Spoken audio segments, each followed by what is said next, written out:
Welcome to Matthew Reviews. Today, we are going to recap a movie called Jennifer's Body, from 2009. The film opens with a character named Anita, one of the inmates of the prison. She gets in trouble with a prison guard for attacking the guard out of nowhere, and gets thrown in solitary confinement. Anita then begins narrating how she ends up like this, and we get taken to her past.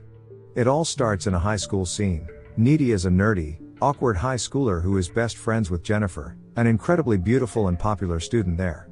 They've been friends since they were little, and even though everybody else, including Anita's boyfriend Chip, questions why the two remain friends because they don't seem have anything in common anymore, Anita and Jennifer remain inseparable.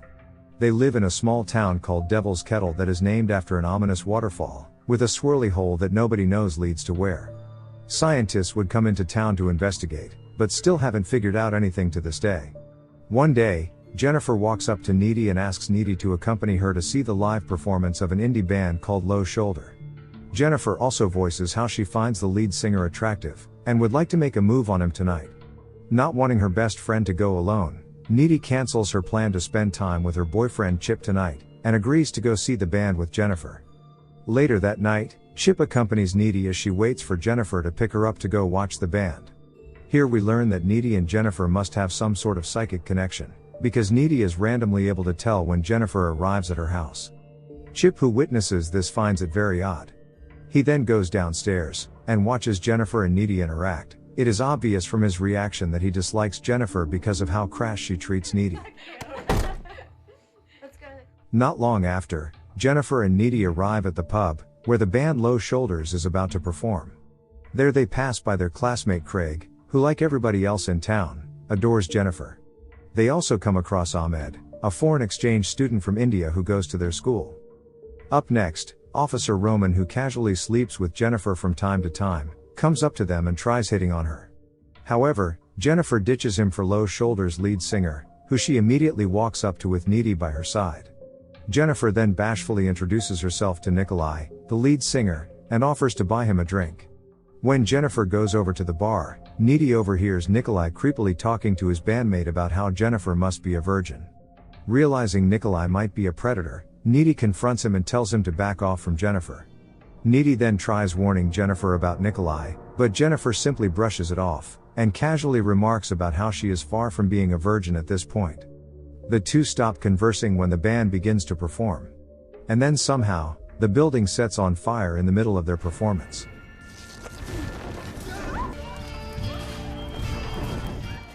Oddly enough, the band seems unfazed by this, even as people panically try to make their way out of the building, getting trampled or burnt to death in the process. Anita guides a shaken Jennifer out of the building through a window in the restroom, and tries to calm her down. Shortly after, Nikolai suddenly waltzes over to them, and forces Jennifer to gulp down some whiskey. He then whisks the bewildered-looking Jennifer away, while Anita pleads for Jennifer to stay, but Jennifer naively tells her that she's going to be okay. She panically calls her boyfriend Chip when she gets home that night, and catches him up on the horrific things that she just witnessed, including people getting burnt to death and her best friend climbing into a van with a stranger. Chip, who dislikes Jennifer, tells Anita to not worry about her best friend. Not long after, Anita startles when she hears the doorbell ring, and steps downstairs to answer it, but finds no one outside the door when she does. But when she is about to go back upstairs, she begins hearing rustling noises coming from the kitchen, and moves to turn off a dripping sink. But then, Jennifer stands in front of her covered in blood, with a lewd smile plastered on her face. She then ransacks the fridge, and attempts to eat, but proceeds to throw up tar-looking black goo. Anita rushes to call for help, but all of a sudden, Jennifer pins her to the wall and begins caressing her. Jennifer then moves to bite her neck until she leaves a mark, before she exits the house while police sirens can be heard in the background. On the next day, the school is buzzing with news about how the town's pub burnt to the ground and only several people managed to make it out, while Anita appears to be deep in thought, thinking about what she witnessed last night. Jennifer then casually walks up to her, looking perfectly normal, and disturbingly nonchalant about the fact that people that they knew died in the fire last night. Jennifer even acts like she doesn't remember about how she stormed into Anita's house the other night, and threw up all over the kitchen floor. After class that day, Anita tries telling her boyfriend about the sinister manner of Jennifer's actions last night, but he brushes it off and questions her sanity.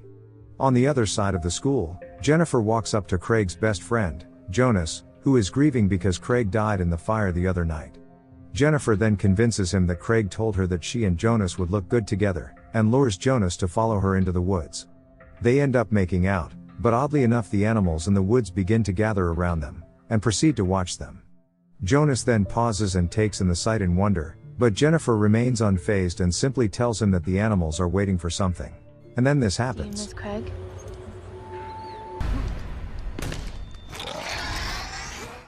Jennifer devilishly devours his flesh, while a teacher can hear Jonas screams helplessly and thinks he's grieving about his best friend Craig.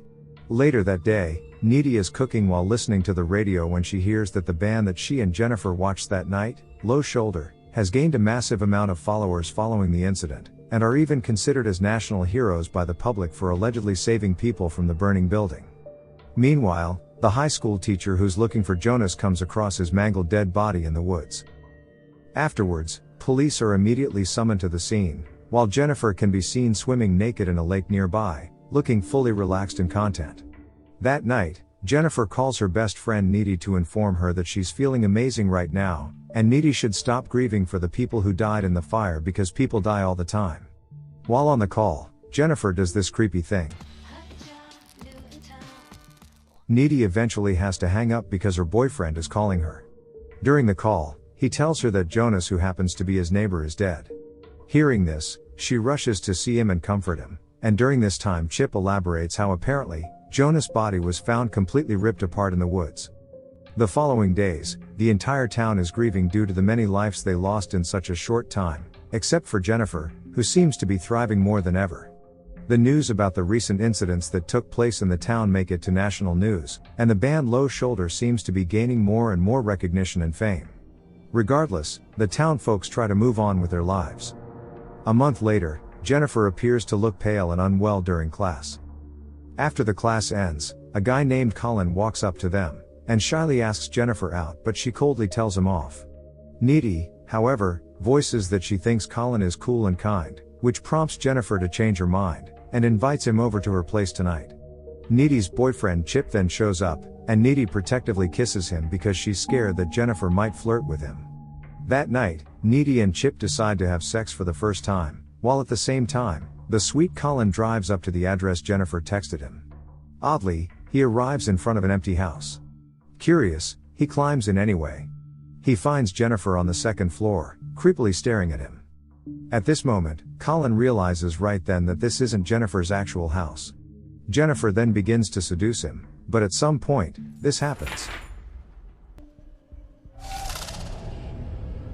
Colin gets scared, and she proceeds to twist his arm, injuring him. Just like what she did to Jonas, she mauls him and eats his flesh. At the same time, Anita sees a strange vision of the ceiling bleeding, and a zombie-looking Jonas and Jennifer being on the other side of the room. Anita freaks out, gets dressed, and drives away from Chip's house. But on the way, she sees Jennifer and swerves her car away upon seeing her. She then stops driving for a moment, but a feral-looking Jennifer lands on top of the windshield, scaring Anita and making her drive away in panic. Anita returns home and begins to cry, extremely scared and questioning her reality. Once she calms down, she returns to her bedroom to sleep, but finds Jennifer there, looking calm and chipper. She tenderly kisses Anita and the two end up making out for a while, until Anita pulls away and demands Jennifer to explain what's going on. This is when Jennifer casually tells her what happened that night, after she climbed into Low Shoulder's van. Realizing that the van was driving into the woods, Jennifer started to get scared. Afraid that they might force their way with her, she tried to convince the band that she's a virgin, and that she knew absolutely nothing about sex. The van then stopped in the middle of the woods, and the bandmates forcibly dragged her by the infamous waterfall, and tied her up as they prepared to commence a satanic ritual that supposedly would make them famous. Nikolai, the lead singer, proceeds to read a satanic mantra, before stabbing her on the chest with a sharp blade, which killed her. Nikolai then dumped the blade into the swirly hole to get rid of the evidence.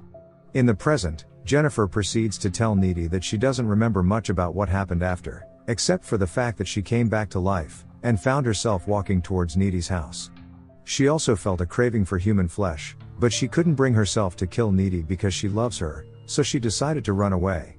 At some point during that night, Jennifer came across Ahmed, the foreign exchange student who also survived the fire, and ended up killing and eating him instead. She also explains that when she is full, she is invincible. She proves this by cutting herself, and showing how the wound instantly heals. On the contrary, she gets very weak when she is hungry. Needy, who is overwhelmed by all this information, tells Jennifer to go, and Jennifer reluctantly makes her way out through the window. On the next day, Needy attends Colin's funeral, and silently realizes that she saw Jennifer covered in blood last night because she just killed Colin. Needy heads to the library later that day, and for days to come, she spends her time in the library researching about demons and the occult, trying to find some sort of explanation regarding what Jennifer has become. She tries to present her findings to her boyfriend Chip, claiming that according to the books, one may perform a ritual to achieve fame by sacrificing a virgin, but when the sacrificed is not a virgin, the ritual performer would still obtain fame, but the sacrificed would come back to life with a demon's soul stuck inside her, and she would be forced to consume human flesh to stay alive. Chip, however, finds all this crazy and still doesn't believe her. The school dance is coming up, and Needy tries to convince Chip not to go for safety reasons, but he still insists on going. Alas, Needy has no choice but to attend as well. The day of the dance finally arrives, and before Chip leaves for the night, his mother hands him some pepper spray to protect himself. Right around this time, we see Jennifer looking all pale again, signifying that she must be starving. Needy arrives at the dance first and waits for Chip to get there, while on the other side of the story, we see Chip walking alone right when Jennifer suspiciously walks up to him. Jennifer begins spouting lies about how Needy used to cheat on him with Colin, and so Chip needs to come with Jennifer now, so they can hook up to get back at Needy. At the school dance, as it turns out, Low Shoulder is making an appearance. Needy makes a sour look as the band begins to perform. Back to Jennifer, she and Chip are now making out by a tree, and somehow with her random psychic skills, Needy is able to sense that something is going down. Therefore she bolts outside, and somehow instantly knows where to go. Jennifer brings Chip inside an abandoned swimming pool, while Needy dramatically runs to their location with her psychic GPS.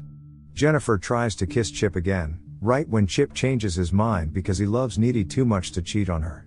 Hearing his reluctance, Jennifer throws Chip into the pool, and proceeds to attack him. Just in time, Needy arrives. Seeing her boyfriend in trouble, Needy jumps into the pool, and pulls Jennifer away.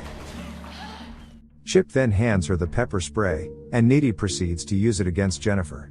Furious, Jennifer throws up some black goo and begins to hover over the water, while Needy helps Chip get off the pool. Needy then confronts Jennifer, and proceeds to ask why she has to go after Chip out of anyone, but Jennifer simply deflects and refuses to give a conclusive answer. Jennifer then stomps her way closer, right when Chip stabs her in the gut with a metal bar, before collapsing to the ground.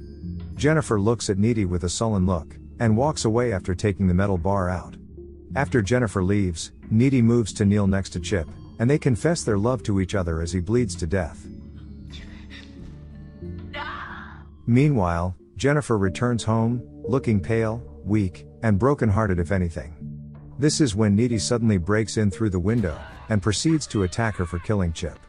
Jennifer bites her on the throat before letting go again, and up next, Needy pulls out a box cutter, and cuts an X mark over her abdomen. With her demon power, Jennifer hovers them above the bed and the two scuffle some more. Until Needy rips the friendship necklace off Jennifer's neck, taking her off guard. Just long enough for Needy to stab her right in the heart, both literally and metaphorically. Right after Jennifer takes her last breath, her mom steps inside the room and catches Needy red-handed. And that is exactly how Needy ends up in prison. We then return to present day, where Needy is a prisoner, locked up in solitary confinement. As it turns out, because Jennifer bit her, she now has some demon powers. She uses it to levitate, and break her way out of prison.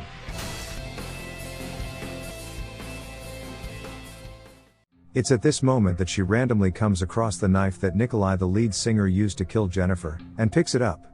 Needy then hitches a ride with a stranger to attend Low Shoulder's concert. After Low Shoulder's massive concert ends, we learn that the entire band gets murdered that night, signifying that it was Needy who did it. The film ends with Needy seen walking out of a hotel room through a security footage.